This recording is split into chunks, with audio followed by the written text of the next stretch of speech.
తూర్పుగోదావరి జిల్లా అనపర్తి ఉమ్మడి అభ్యర్థి విషయంలో సందిగ్ధం నెలకొంది. టీడీపీ కూటమిలో భాగంగా అనపర్తి సీటును బీజేపీకి కేటాయిస్తున్నట్లు వస్తున్న వార్తలపై అనపర్తి టీడీపీ కేడర్ ఆందోళన వ్యక్తం చేస్తోంది.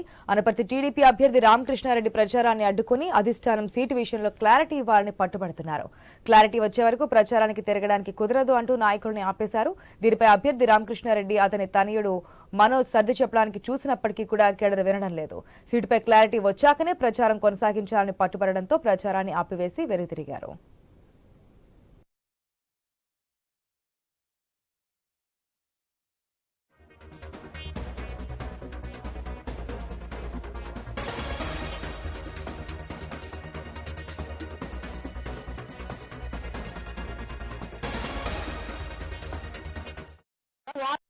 నుంచి మళ్ళీ అయోమయానికి గురి చేసే వార్త వైరల్ అవుతుంది టీవీలో. ఈ నియోజకవర్గం బీజేపీకి ఇచ్చారు అని.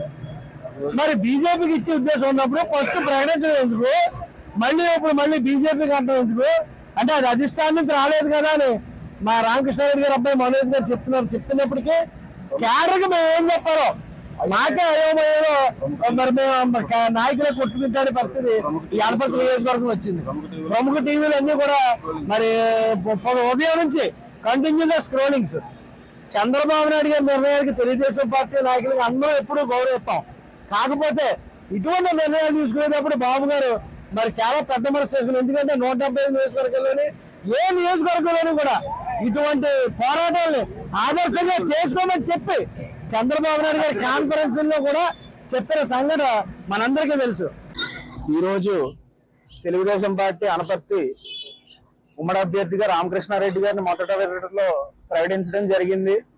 కాకపోతే బీజేపీతో పొత్తు విషయమై కొంచెం సీటు మంది సందిగ్ధంలో పడింది. కాకపోతే నిన్న మేము చంద్రబాబు నాయుడు గారిని కలవడం జరిగింది. కలిసినప్పుడు నల్లమిల్లి కుటుంబానికి టీడీపీ పార్టీకి ఉన్న అనుబంధం ఆయన నోటితో ఆయనే చెప్పారు. ఎట్టి పరిస్థితుల్లో మన సీటు అనపర్తి నియోజకవర్గం రామకృష్ణారెడ్డి గారు పోటీ చేస్తారు. ఇక్కడ ఓటర్లు అందరూ కూడా సైకిల్ గుర్తుకే ఓటేస్తారు. అప్పుడు దాకా కార్యకర్తలు అందరూ కూడా సంయమనం పాటి